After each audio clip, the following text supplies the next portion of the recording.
वो साल था 1856। एक बहुत बड़ी पूरी तरह से हथियारों से लेस ब्रिटिश सेना अवध के एक बेहद शक्तिशाली साम्राज्य में दाखिल होती है और वहां के राजा को अपने कब्जे में ले लेती है। और हैरानी की बात यह है कि इस पूरे प्रोसेस में ना उस राजा को बचाने के लिए एक बूंद खून तक नहीं बहाया जाता। हाँ, बिल्कुल जीरो रेजिस्टेंस। राइट। पर ठीक उसी वक्त उसी शहर के दो सबसे अमीर और ताकतवर लोग एक दूसरे के खून के प्यासे हो रहे थे। हाँ। वो अपनी तलवारें निकालकर एक दूसरे की जान लेने पर उतारू थे। हाँ। और किस लिए? अपने देश या राजा को बचाने के लिए नहीं, बल्कि शतरंज के एक लकड़ी के मोहरे के लिए। ये एक ऐसी हिस्टोरिकल आयरनी है ना जो इंसानी दिमाग के सबसे डार्क हिस्सों को उजागर करती है। हम आज उस पॉइंट पर चर्चा कर रहे हैं जहां रियलिटी पूरी तरह से कोलैप्स हो जाती है और एक छोटा सा खेल एक पूरे साम्राज्य के पतन का सबसे बड़ा मेटाफोर बन जाता है। सही कहा आपने। तो इस दिलचस्प साहित्य सफर डीप डाइव में आप सभी सुनने वालों का स्वागत है। आज हम मास्टर स्टोरी टेलर, भारतीय साहित्य के उपन्यास सम्राट मुंशी प्रेमचंद की एक ऐसी मास्टरपीस पर गहराई से उतर रहे हैं जो पब्लिक डोमेन में अवेलेबल है, शतरंज के खिलाड़ी। ये कहानी 1924 में आई थी। हाँ, 1924 में। और मुंशी प्रेमचंद को इस लिटरेरी ब्रिलियंस के लिए ना जितना क्रेडिट दिया जाए कम है। वो रियलिज्म के पायनियर थे। बिल्कुल थे।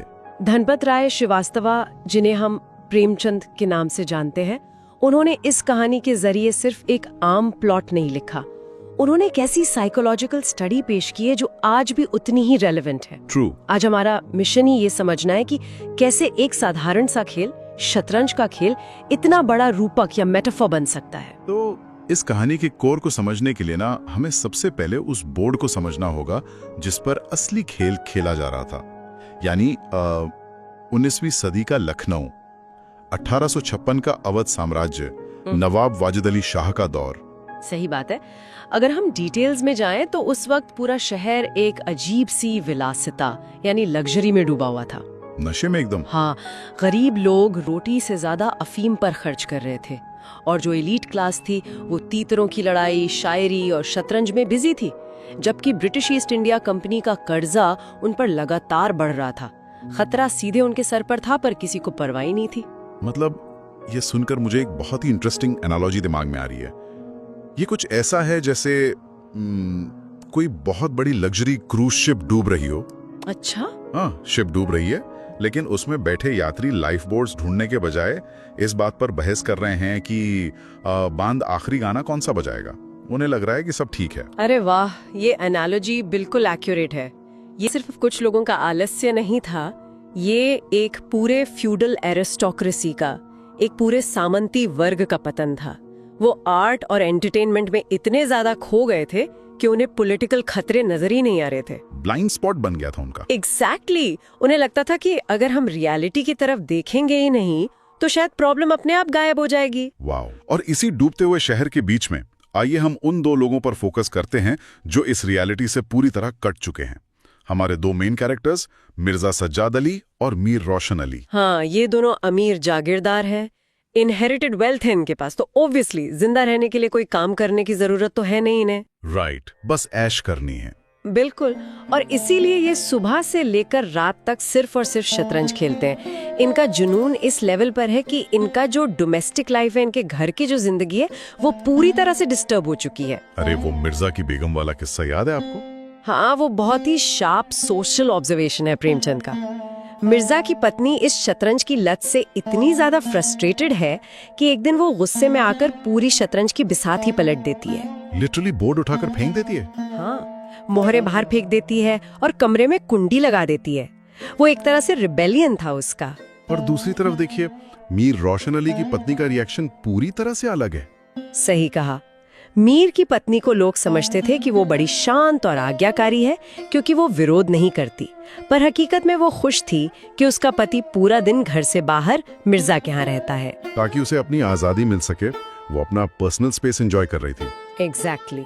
और यहाँ पर मैं आपसे पूछना चाहती हूँ, आपको क्या लगता है? हाँ, बताइए। क्या शतरंज सिर्फ एक शौक था इनके लिए, या फिर ये अपनी असल जिंदगी के यूजलेसनेस से भागने का एक साइकोलॉजिकल एस्केप था? मेरे हिसाब से तो ये प्योरली एक एस्केप मैकेनिज्म था। आप खुद सोचिए, इनके पास असली जिंदगी में ना कोई पावर बची थी, ना कोई मकसद। तो ये दोनों अपनी इंटेलिजेंस को उस 64 स्क्वायर के बोर्ड पर इसलिए खर्च कर रहे थे क्योंकि उनमें असली दुनिया की चुनौतियों का सामना करने की हिम्मत ही नहीं थी। सही पकड़ा आपने। बोर्ड पर वो अपने आप को कमांडर समझते थे, वहाँ चाल उनके हाथ में थी। पर ये जो एस्केपिज्म है ना, ये अपनी एक्सट्रीम लिमिट पर तब पहुंचता है जब असली दुनिया की मुसीबत सीधे इनके दरवाजे पर दस्तक देती है। हाँ, और यही इस कहानी की सबसे डार्क आयरनी है। मतलब एक दिन एक घुड़सवार अफसर मीर को ढूंढते हुए आता है। नवाब की सेना के लिए लोगों को बुलाया जा रहा था, तो वो मीर को मिलिट्री सर्विस के लिए ड्राफ्ट करने आता है। और इन दोनों का रिएक्शन देखिए। अरे ये दोनों तो पूरी तरह डर जाते हैं। डर के मारे अपना घर ही छोड़ देते हैं। बिल्कुल, इन्हें मिलिट्री ड्यूटी एक सजा लगती है। ये शहर से भागकर गोमती नदी के पार एक पुरानी वीरान मस्जिद में जाकर छुप जाते हैं। वेट, यानी जो लोग दिन भर युद्ध का नकली खेल खेलते हैं, वो असली सेना की आवाज सुनकर एक खंडर में छुप गए। हाँ, और वो मस्जिद भी नवाब आसफ उद्दौला के जमाने की थी। एक वक्त था जब वो आर्किटेक्चर और कल्चर अपनी पीक पर था, और अब ये दोनों उन्हीं खंडरों में बैठकर हुक्का पीते हुए शतरंज खेल रहे हैं। ये मस्जिद का खंडर इनके मॉरल डिके का बहुत बड़ा सिंबल है। So true. नदी पार करके वहां आना मतलब रियलिटी से पूरी तरह नाता तोड़ लेना। और वहीं पे वो डार्क आयरनी और डीप हो जाती है। इनके खंडर के बाहर ब्रिटिश सेना बिना कोई खून बहाए लखनऊ पर कब्जा कर लेती है। सही बात है। और हमारे नवाब वाजिद अली शाह को उनके ही महल से बंदी बनाकर निकाल लिया जाता है। ये दोनों खिलाड़ी वहां से इस दृश्य को देखते हैं। इनके सामने इनका अपना राजा कैद होकर जा रहा है। हाँ, और मिर्जा कहता है जालिमों ने नवाब साहब को कैद कर लिया, बेचारे खून के आंसू रो रहे होंगे। पर मीर का जवाब क्या था? हाँ, दुख तो है, पर अभी आप ये कीजिए, शह और मात। क्या बात है, मतलब 1 सेकंड का दुख और वापस अपने खेल में। ये तो वही बात होगी ना कि आपके घर में आग लगी हो और आप इस बात की शिकायत कर रहे हो कि फायर ब्रिगेड के सायरन की वजह से आपके वीडियो गेम में डिस्ट्रैक्शन हो रहा है। हाँ, ये एग्जैक्टली वैसा ही है। और प्रेमचंद ने इस बात पर बहुत जोर दिया है कि नवाब का बिना किसी विरोध के पकड़ा जाना कोई शांति नहीं थी। ये ऐसी कायरता थी जिस पर कायर भी रो पड़े। अपना देश छिन रहा है और इन्हें शतरंज की शय की पड़ी है। ये कहानी का सबसे बड़ा और सबसे कड़वा राजनीतिक व्यंग्य है। बिल्कुल। पर अब हम कहानी के सबसे ट्रैजिक क्लाइमैक्स पर आते हैं, जो इस डीप डाइव का सबसे शॉकिंग हिस्सा है। हाँ, द एंडिंग। कहानी का सबसे बड़ा मोड़ ये है कि ये दोनों कायर लोग लड़ना जानते थे, बस गलत चीज के लिए। सही कहा। शाम ढलने लगती है उस खंडर में। मिर्जा लगातार बाजियां हार रहा है और पूरी तरह फ्रस्ट्रेटेड है। मीर जीत के नशे में घमंड दिखा रहा है, और तभी शतरंज की एक छोटी सी चाल को लेकर इन दोनों में बहस शुरू हो जाती है। एक वजीर या प्यादी की चाल को लेकर। एग्जैक्टली। और बात इतनी बढ़ जाती है कि दोनों एक दूसरे के खानदान का अपमान करने लगते हैं। ईगो क्लैश हो जाता है। अरे हाँ, गाली गलौज पर उतर आते हैं। एक कहता है कि तुम्हारे पूर्वज घास छीलते थे, दूसरा कहता है कि तुम्हारे खानदान वाले तो बावर्ची थे। बिल्कुल वही सब। और फिर गुस्से में दोनों अपनी अपनी तलवारें निकाल लेते हैं। वेट, मुझे एक बात समझने दीजिए। जो लोग अपनी जान बचाने के लिए एक असली सेना से छुपकर एक खंदर में बैठे थे, जिन्होंने अपने देश के राजा के कैद होने पर एक पत्थर तक नहीं उठाया, वो अचानक शतरंज के एक लकड़ी के मोहरे के लिए मरने मारने पर कैसे उतारू हो गए? ये कैसे पॉसिबल है? यही तो इस पूरे डीप डाइव का क्रक्स है। प्रेमचंद यहाँ एक बहुत ही डीप सिंबलिज्म समझा रहे हैं। ये दिखाता है कि इन लोगों की वीरता और इनका सम्मान पूरी तरह से हॉलो था, खोखला था। उन्होंने शतरंज के उस लकड़ी के वजीर या क्वीन को बचाने के लिए अपनी जान दे दी, लेकिन अपने असली नवाब को बचाने के लिए उन्होंने एक कतरे खून का भी नहीं बहाया। असली दुनिया में क्या हो रहा है उससे इनका ईगो अटैच ही नहीं था। उनका पूरा अस्तित्व, उनका पूरा ऑनर उस 64 स्क्वायर के बोर्ड पर शिफ्ट हो चुका था। और इसी नार्सिसिज्म में वो दोनों वहां लड़ते हुए मारे जाते हैं। दोनों जख्मी होते हैं और उसी खंडर की धूल में अपनी जान दे देते हैं। और उनकी लाशों के बीच में वो लकड़ी के मोहरे वैसे ही पड़े रहते हैं, जैसे उनकी बेवकूफी पर रो रहे हों। So true.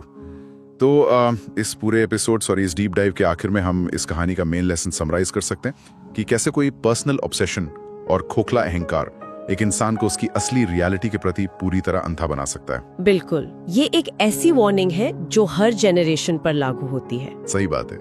तो हमारे इस सफर में साथ जुड़ने के लिए और क्लासिक लिटरेचर को सपोर्ट करने के लिए आप सभी सुनने वालों का बहुत बहुत धन्यवाद। और हाँ, हमारे सुनने वालों को ये याद दिलाना जरूरी है कि मुंशी प्रेमचंद की इस अमर कहानी पर आधारित इस चर्चा को एजुकेशनल और एंटरटेनमेंट पर्पसेस के लिए AI का उपयोग करके जीवंत किया गया है। बिल्कुल।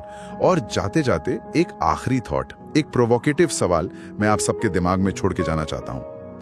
आज की दुनिया 1856 के लखनऊ से बहुत अलग है, पर अगर मुंशी प्रेमचंद आज के दौर में ये कहानी लिख रहे होते तो 19वीं सदी के उस शतरंज की जगह आज का कौन सा आधुनिक खेल होता?